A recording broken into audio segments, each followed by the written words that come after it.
excretory system in human beings.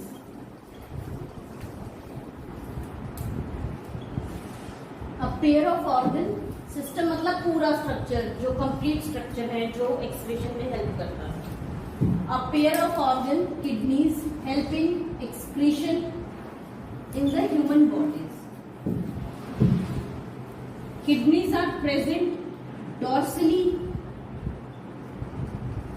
on the lower abdomen side. मतलब कि जहां spinal cord present होती है, dorsal surface means towards the spinal cord. ठीक है, फ्रंट साइड में नहीं होती, they are present on the body and towards the lower abdomen. ठीक है,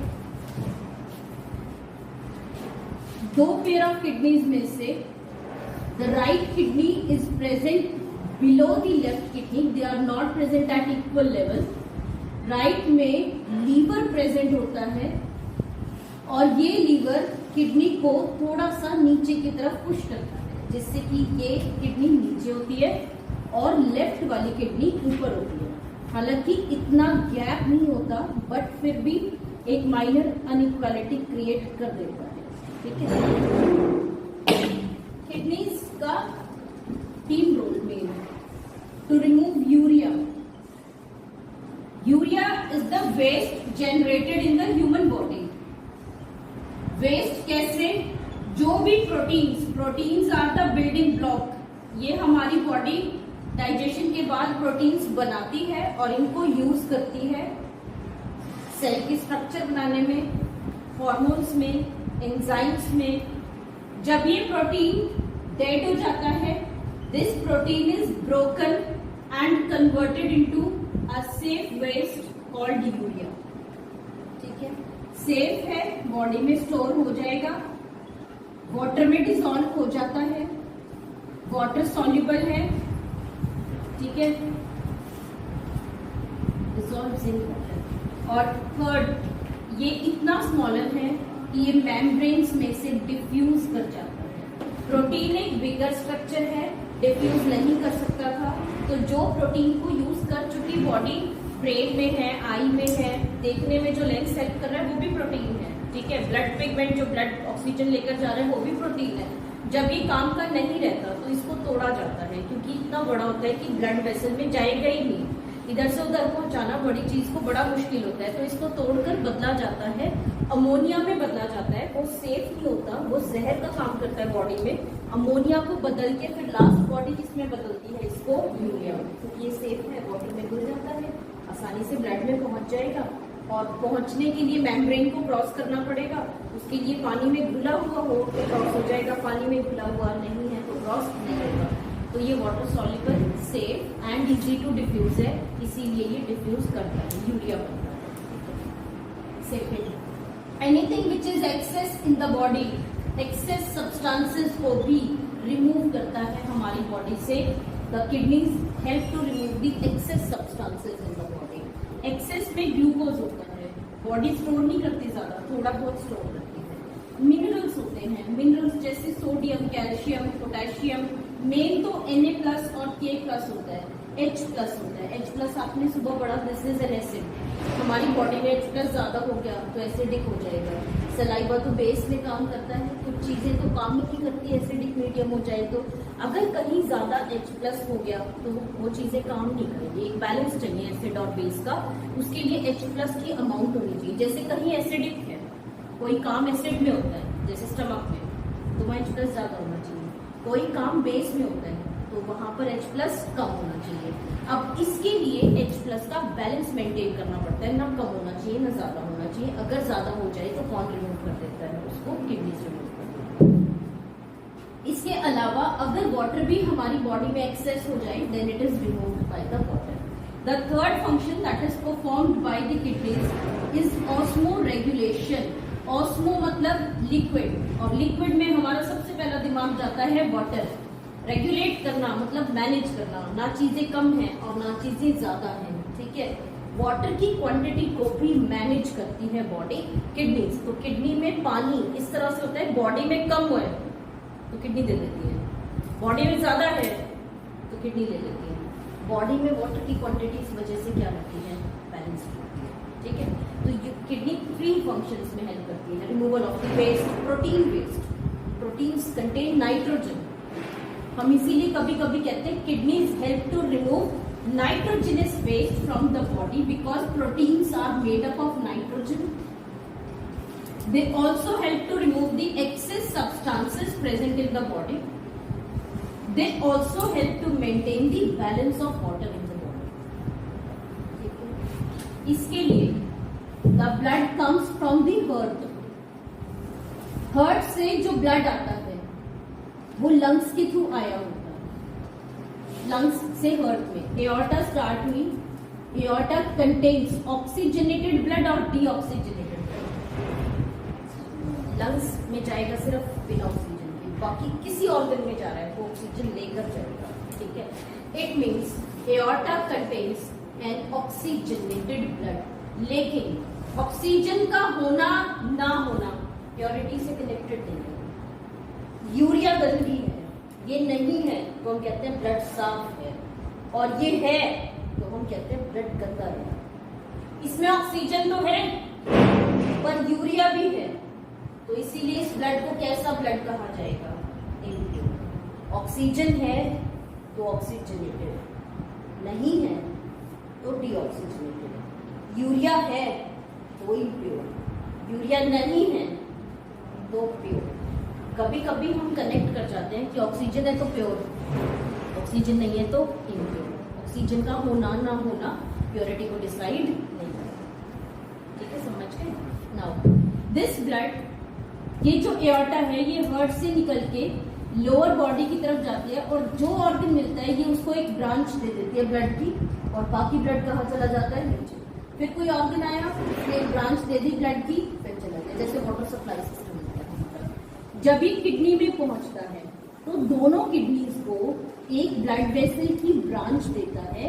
ये जो ब्लड वेसल की ब्रांच इसने दोनों किडनीज को दी, इसको कहते हैं रीनल। किडनी के लिए जो हम वर्ड यूज करते हैं दैट इज रीनल। जो ब्लड आता है आर्टरी के थ्रू आता है ऑर्गन्स में, और जो जाता है वो किसके थ्रू जाता है? वेन्स के थ्रू जाता है। अब जो आर्टरी राइट किडनी में गई that is called renal artery. जो किडनी लेफ्ट आर्टरी में गई that is called renal left renal artery. एक राइट है और एक चली गई लेफ्ट है, दोनों रीनल है। बाकी का ब्लड, सारा ब्लड नहीं जाता, इसने सिर्फ एक ब्रांच दी है। Rest of the blood goes to the lower part, ये फीट तक चला जाता है। The blood was coming from the upper side of the body, यहां पे गया कुछ, और बाकी कहां चला गया?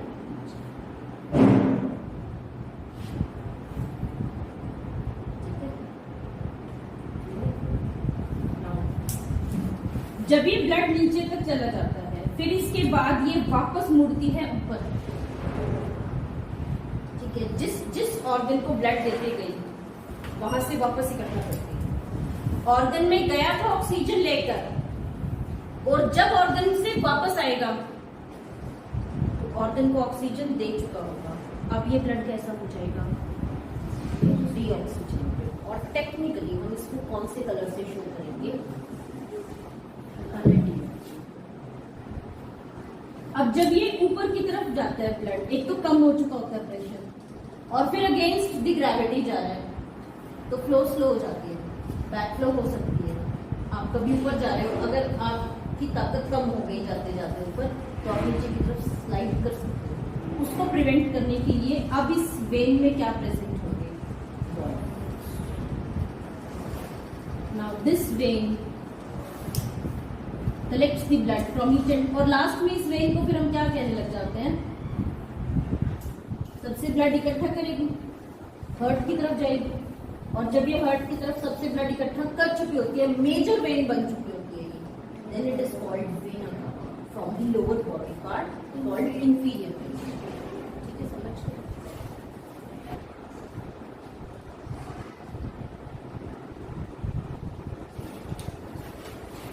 The blood goes in the upward direction, collects the blood from the kidney, and then go towards the heart. Can you tell me the characteristic of the blood that goes in this blue colored blood vessel? Oxygenated है या deoxygenated? क्या मैं इसको impure कह सकती हूँ? जो blood kidney से आया, ऑक्सीजन तो दे दी उसने, पर क्या और भी दे दिया उसने किडनी को? यूरिया। और यूरिया देने के बाद ये ब्लड कैसा हो गया? Now this blood which gets collected into the blood vessel is the deoxygenated blood and this blood is the pure blood. जो ब्लड कलेक्ट कर रहा है उसको हम कहेंगे वेन, और किडनी से कलेक्ट करेगा तो क्या करेंगे? Renal vein. किडनी के लिए वर्ड कौन सा है? Renal. This blue coloured when that collects the blood from the kidney is called a renal vein.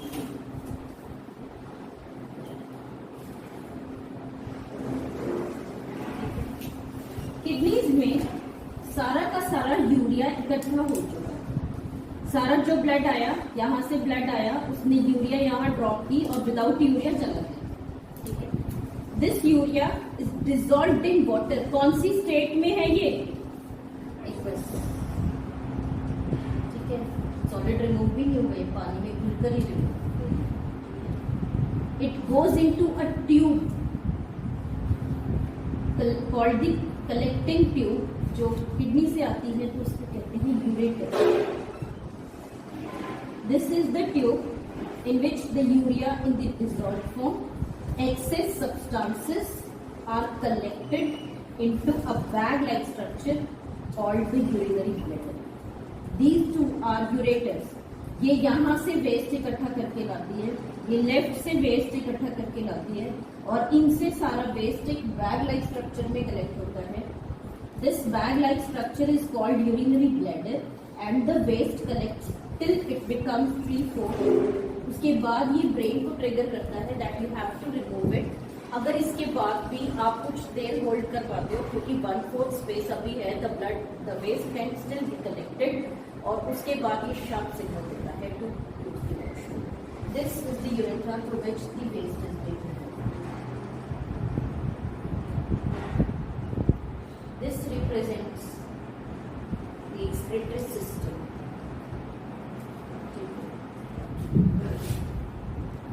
The protein, or we call it as the nitrogenous waste.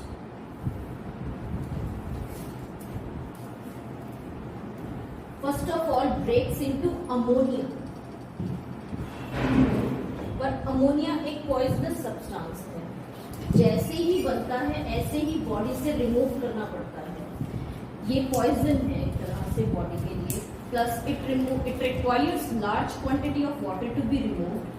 As it requires large quantity of water, it means it can be only removed by an aquatic organism. Store नहीं हो सकता। This is being continuously removed using large quantity of water.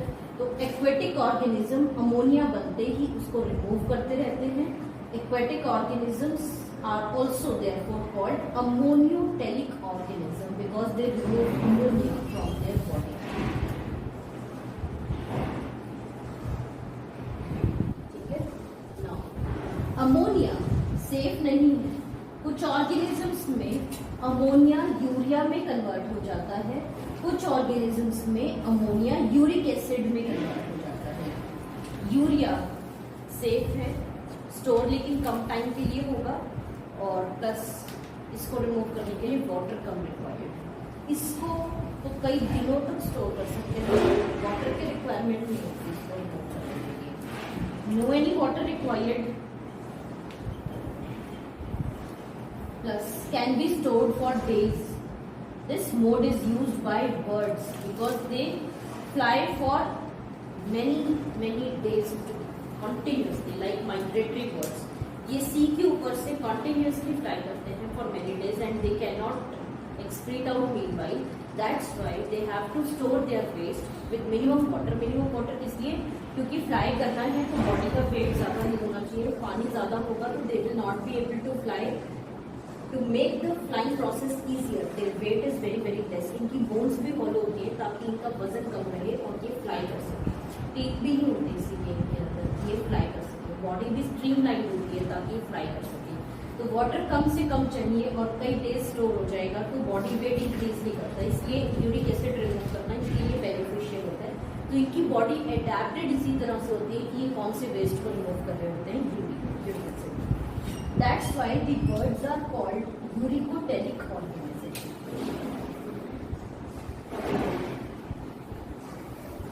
Terrestrial organisms store urea. That's why they are called ureotelic.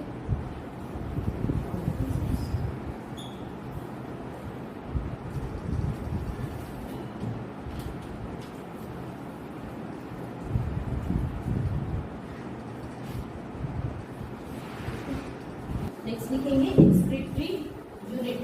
System होता है पूरा structure, कहाँ से blood आया, purified हुआ, ब्लड वापस गया, वेस्ट कहाँ गया, रिमूव कैसे हुआ। इसके अंदर बहुत छोटे छोटे स्ट्रक्चर्स हैं।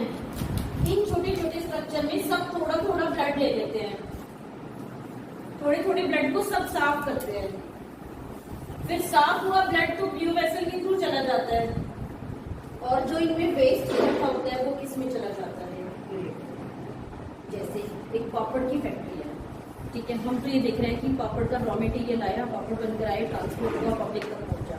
मैं कहती हूँ इसमें वर्किंग यूनिट क्या है, तो वहाँ पे बहुत सारे लोग काम कर रहे होंगे जो उसकी फॉर्मेशन में हेल्प कर रहे होंगे। थोड़े थोड़े पापड़ कईयों ने बनाए होंगे, जब जाके पूरा क्लब हो गई, इकट्ठा पापड़ आपको पैकेट नजर आया होगा। ऐसे ही इसके अंदर बहुत छोटे छोटे स्ट्रक्चर्स हैं जो थोड़ा थोड़ा ब्लड लेते हैं, साफ करते हैं, साफ ब्लड वापस भेजते हैं, और जो गंदगी होती है वो इस पे भेज देते हैं। ठीक है, ये सबसे छोटी यूनिट होता है, सबसे छोटा स्ट्रक्चर। सिस्टम होता है पूरा स्ट्रक्चर, ठीक है। पेपर में आता है draw excretory unit, draw excretory system, तो आपको पता होना चाहिए सिस्टम पूरा स्ट्रक्चर, यूनिट सबसे छोटी क्वांटिटी, जैसे दीवार सिस्टम है और ईंट, इसकी यूनिट है नेफ्रॉन, जो थोड़ा सा ब्लड लेके उसको साफ करके गंदगी यूरेटर तक भेजेगी और ब्लड साफ को ब्लड वेसल्स में भेजेगी। Urine is form, urine formation, ये फॉर्म।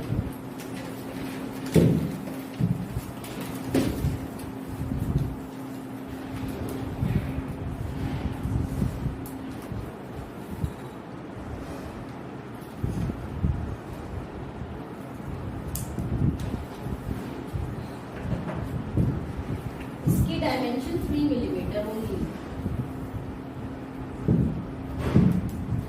जैसे एओर्टा से blood vessel, renal artery comes to the kidney. Renal artery then splits into many small branches and each nephron gets small quantity of blood through these branches.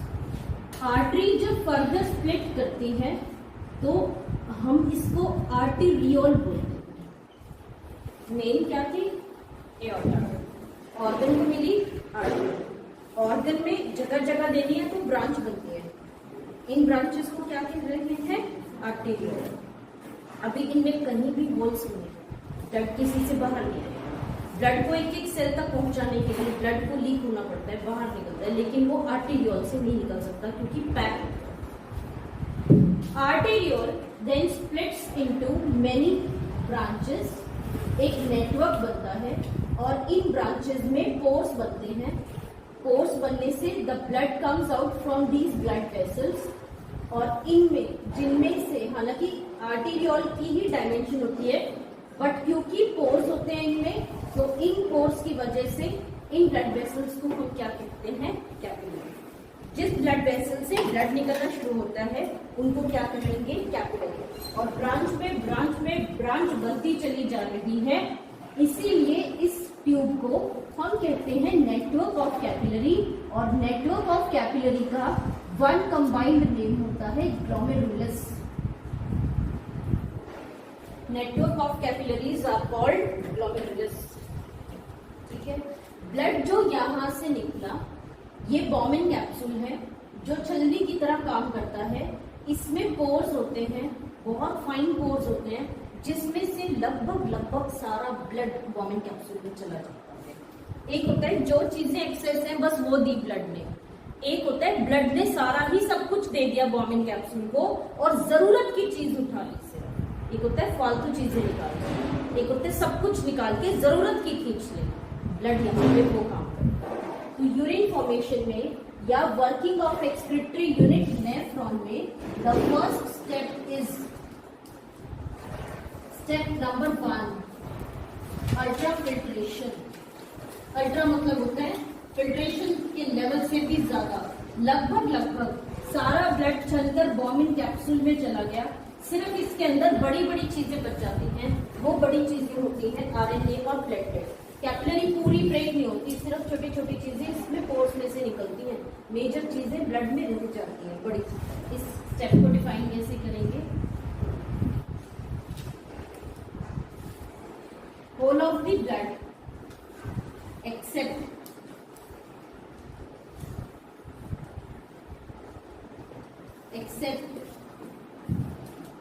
RNA and platelets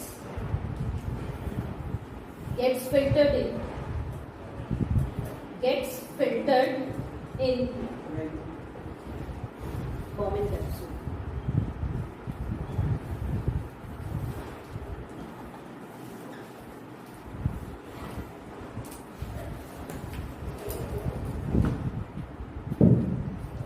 These capillaries join back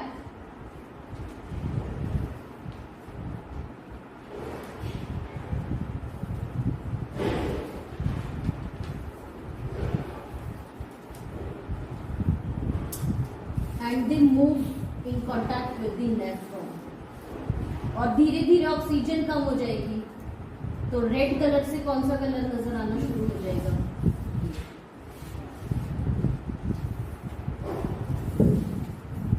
समझ आ रहा है?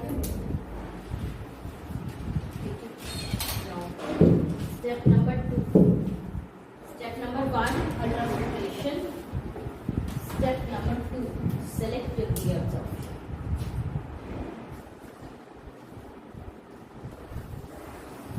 Selective reabsorption, selective का मतलब blood ने almost चीजें दे दी, चाहे access की चाहे नहीं की। ब्लड में तो बहुत चीजें होती है, जरूरत की भी होती है, बिना जरूरत की भी होती है, एक्सेस भी होती है, हमें जरूरत की चीजें नहीं निकालनी इसमें से।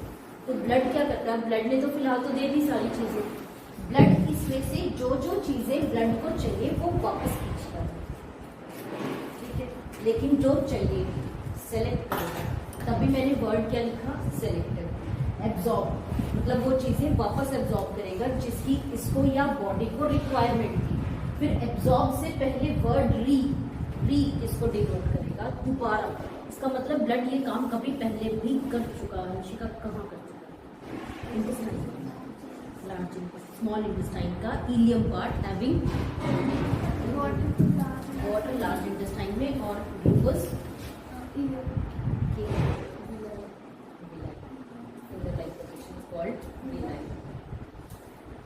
तो वहाँ पे सारा फूड पहले फर्स्ट टाइम एब्जॉर्प्शन वहाँ हुई थी, अब सेकंड यहाँ हो रही है, 2 बार दोबारा काम हो तो उसको क्या कहते हैं? रीअब्सॉर्ब। जरूरत की चीजें जो अब लग रहा है ब्लड को मेरे को जरूरत है उनको वापस एब्जॉर्ब करेगा। तो सेलेक्टिव रीअब्सॉर्प्शन, पहले भी इनकी एब्जॉर्प्शन की थी ब्लड में, अब फिर करेगा। तो इसीलिए वर्ड क्या लगा इसके लिए? Selective reabsorption. ये होता है हार्मोनल कंट्रोल में, 3 हार्मोन्स कंट्रोल करते हैं इसको, 3 से ज्यादा होते हैं, पर आपके सिलेबस में कोऑर्डिनेशन चैप्टर में 3 आएंगे, तो हम 3 यहाँ पे पढ़ लेंगे। एड्रीनल ग्लैंड, किडनी के ऊपर एक ग्लैंड प्रेजेंट होता है जिसको हम कहते हैं एड्रीनल ग्लैंड। इसमें से 2 हार्मोन और 1 हार्मोन पिट्यूटरी ग्लैंड से ये डिसाइड करते हैं कौन सी चीजें एब्जॉर्ब होंगी और कौन सी चीजें एब्जॉर्ब नहीं होंगी। They release 2 hormones, number 1 glucocorticoids and number 2 mineral corticoids. First is glucocorticoid and second is mineral corticoid released by the adrenal gland present over kidneys. It maintains balance of kidneys.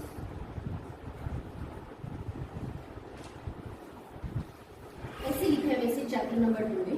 It regulates amount of glucose. It regulates amount of glucose in the body. कैसे? अगर ज्यादा है glucose, नहीं चाहिए blood, ठीक है, blood इसमें से उठाई गई, ये रिलीज ही नहीं होगा, बॉडी में एक्सेस था, फिलहाल ग्लूकोज यहाँ है, ब्लड को समझ आ गई नहीं चाहिए, ब्लड को नहीं समझ आई, बस ये कि नहीं चाहिए, तो ये रिलीज ही नहीं होगा। और अगर ये रिलीज नहीं हुआ तो ब्लड यहाँ से नहीं उठा। अगर बॉडी में कमी है ग्लूकोज की तो adrenal gland will release glucocorticoid. Adrenal gland के अंदर नेफ्रॉन है, ये नेफ्रॉन तक पहुंचेगा, नेफ्रॉन पे जाके ग्लूकोकॉर्टिकॉइड अटैच हो जाता है। इसके अटैच होते ही इसकी मेम्ब्रेन में परमिएबिलिटी आ जाती है। परमिएबिलिटी मतलब पोर्स बन जाते हैं और वहां से चीजें निकलना शुरू हो जाती है। और परमिएबिलिटी इस हिसाब की कि ग्लूकोकॉर्टिकॉइड है तो परमिएबल मतलब किसकी जगह बनेगी निकलने के लिए से, और निकलेगा यहां से तो कहां जाएगा,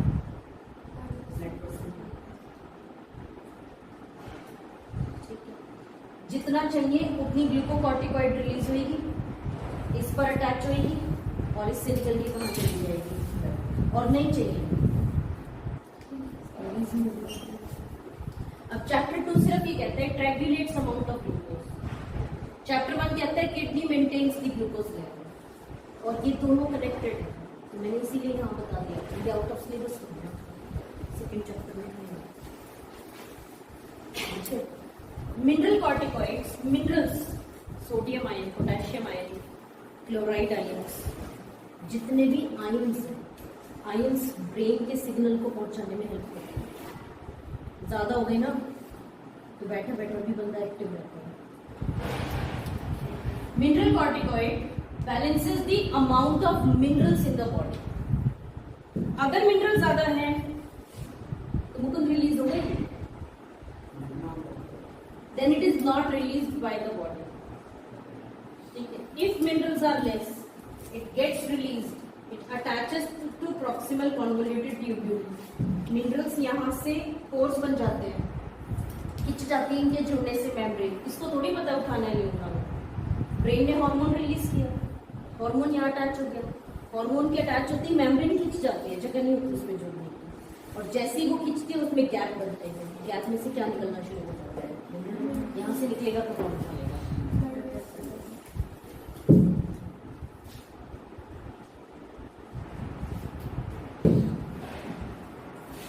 मिनरल्स और ग्लूकोज, दो बातें समझ आ गई। The third hormone is vasopressin. Vasopressin is released by pituitary gland, also known as anti diuretic hormone. Shiva Shiksha Sadan में ये जरूर आता है, what is the role of anti diuretic hormone, और इसको एंटी डायूरेटिक भी लिखते हैं, एडीएच लिखते हैं, जितना कंफ्यूज कर सकते हैं अपनी जानू उतना कर लेते हैं। अब ये ब्लड सारी ब्लू कलर की होती जाएगी, ठीक है, धीरे धीरे। वैसोप्रेसिन ना ये तब रिलीज होता है जब बॉडी को वाटर की रिक्वायरमेंट होती है। अगर रिक्वायरमेंट नहीं है, पानी ठीक है, तो ये रिलीज नहीं होता, और रिक्वायरमेंट है तो ये रिलीज होगा। और क्या करेगा, प्रॉक्सिमल से अटैच हो जाएगा, किसके लिए परमिएबल हो जाएगी, water will start to move in, selective reabsorption clear. यहाँ पर आते आते ऐसा भी कहते हैं कि कभी कभी ना ब्लड में कुछ चीजें रह जाती हैं जो कि रिमूव करनी होती है, तो ये एब्जॉर्ब तो करता है, H+ मतलब एसिड ब्लड में रह जाता है, वो वापस किसको भी दे रहा होता है, नेफ्रॉन। आपने याद है एपिथेलियल टिश्यू में पढ़ा था कि किडनी का जो एपिथेलियम होता है cuboid, it helps in absorption as well as secretion. Absorb हो गया ब्लड में, और ब्लड में जो चीजें बच गई थी पर निकालनी थी वो सीक्रेट भी करता है, और फिर यहाँ से पहुंचते पहुंचते पहुंचते ब्लड में ऑलमोस्ट यूरिया और वाटर ही बचता है, एक्सेस चीजें बचती हैं। फिर ये ब्लड वेसल यहाँ से सेपरेट होकर ज्वाइन होती है सारे से, वेन बनती है, vein is remove from the kidney, vein is remove from the kidney, kidney से रिमूव हो जाती है in the form of renal vein. ठीक है, यहाँ पे waste, urea, nitrogenous waste, urine formation होगी, collects into the collecting duct, collecting duct से यूरेटर, यूरेटर से यूरिनरी ब्लैडर फॉर्म होगी। समझ आ गया? अब इसमें 4-5 लाइन्स ऐसे लिखनी है कि आपका हार्मोन का एक्शन भी इसमें आ जाए। अब इसको लिखूंगी क्या? फिल्ट्रेट इन दी बॉम्बिंग कैप्सूल, जो यहाँ पे आया, जो छन के नीचे आता है ना, उसको फिल्ट्रेट कहते हैं। ठीक है, फिल्ट्रेट इन दी बॉम्बिंग capsule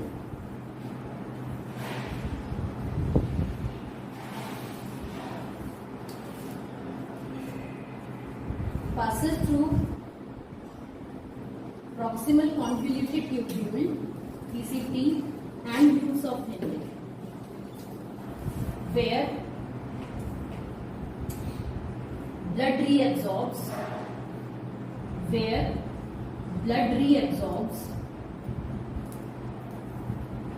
required nutrients, required substances like glucose. Bracket में लिखूंगी ग्लूकोकॉर्टिकॉइड, इसी से क्लियर है कि ग्लूकोकॉर्टिकॉइड हेल्प कर रहे हैं इसको। मिनरल्स, ब्रैकेट में लिख दूंगी मिनरल कॉर्टिकॉइड्स।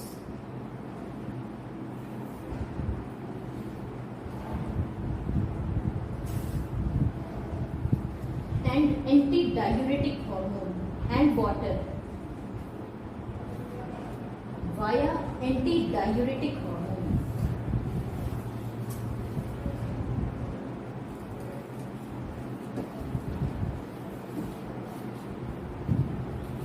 ठीक है,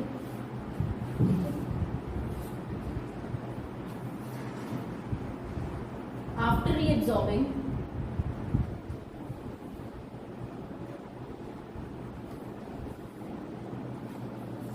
excess required substances, blood enters renal vein।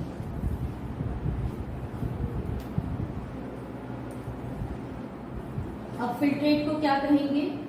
Urine. Filtrate, now urine goes to collecting duct, via collecting duct it goes to ureter, from ureter it goes to urinary bladder and then to, ठीक है, line कम से कम और चीजें right से working of nephron clear है। Artificial kidney dialysis,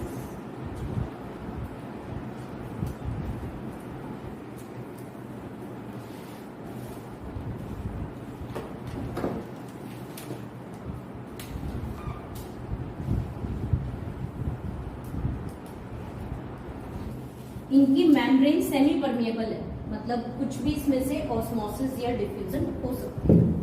liquid ही cross करता है और लिक्विड में घुली हुई छोटी छोटी चीजें जैसे यूरिया, ग्लूकोज, मिनरल भी क्रॉस करते हैं।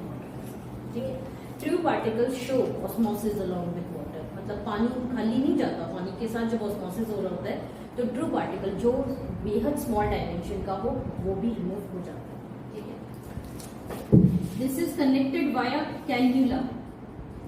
प्रेट होते हैं जब किसी किसी के हाथ में ना वहाँ बैग लगा देते हैं, जब किसी का मेजर ऑपरेशन होता है, तो as they are unable to use kidney और they are unable to use washroom, they can not use, तो उनकी किडनी की प्रोसेसिंग को कम करने के लिए, किडनी वेस्ट कम बनाए, तो उसके लिए हाथ पे की डायलिसिंग मशीन लगा देते हैं जिससे कि यूरिन फॉर्मेशन होती रहती है। इसमें कैन्यूला, कैन्यूला क्या होता है? वो जिससे ग्लूकोज चढ़ाते हैं ना, एक वो इंजेक्शन लगता है, उस पर टेप लगती है जिससे ब्लड वेसल को इंजेक्शन से कनेक्ट कर देते हैं, वो होती है कैन्यूला।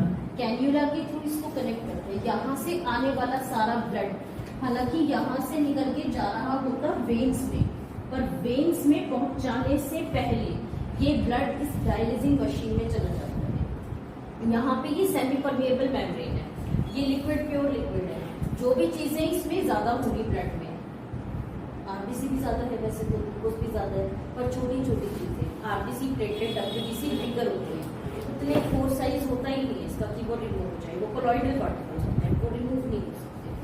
बट ट्रू पार्टिकल जैसे कि आपका यूरिया हो गया, ग्लूकोज हो गया, और या फिर आपका मिनरल्स हो गया, ये छोटे छोटे पानी में मिक्स होकर रिमूव हो जाते हैं। ब्लड धीरे धीरे यूरिया, ग्लूकोज और मिनरल्स को यहाँ से रिमूव करना शुरू करता है, और जब ये चीजें रिमूव होना शुरू होती हैं, धीरे धीरे सब पानी में घुल जाती हैं और रिमूव होती जाती है। जब तक ब्लड यहाँ पर पहुँचता है तो ऑलमोस्ट यूरिया निकल जाता है, ये तो चलो बेनिफिशियल है, सारा ग्लूकोज भी रिमूव हो गया। ये शायद बेनिफिशियल ना हो, क्योंकि बॉडी की किसकी जरूरत हो सकती है, मिनरल की भी जरूरत हो सकती है, इसको थोड़ी पता चला नीड है कि नहीं है। तो इसके बाद जब ये ब्लड यहाँ से निकलने के बाद एक वेन से कनेक्ट करते हैं, वेन इसको किसकी तरफ ले जाएगा, हार्ट की तरफ, और ये फिर वापस ब्लड में आ जाएगा।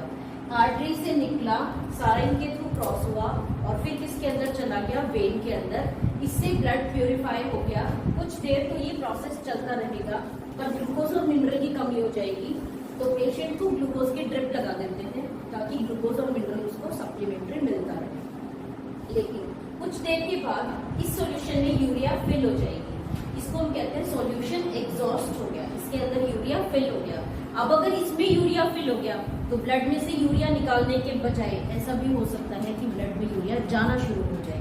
तो इसके लिए इस सॉल्यूशन को लगातार रिफ्रेश किया जाता है। एक डायलाइजिंग सॉल्यूशन इसमें देते हैं, ये डायलाइजिंग सॉल्यूशन इसको लगातार रिफ्रेश करता है और रिफ्रेश करके सॉल्यूशन यहाँ से निकलता रहता है। ये बार बार बदलता है, यूरिया जितना भी इकट्ठा होता है निकल जाता है, खाली रहता है ये, इसमें यूरिया नहीं होता ताकि ब्लड का यूरिया निकलता रहे। सेकेंडली अब इसमें थोड़ा सा ग्लूकोज और मिनरल खुद से ऐड कर देते हैं। अब इसमें एडेड होगा तो इसमें ज्यादा नहीं होगा, डिफ्यूज तो होगा पर थोड़ा डिफ्यूज होगा, थोड़ा किसमें ही रह जाएगा ब्लड। इस तरह से प्योरीफाई करते हैं ब्लड को यूजिंग आर्टिफिशियल।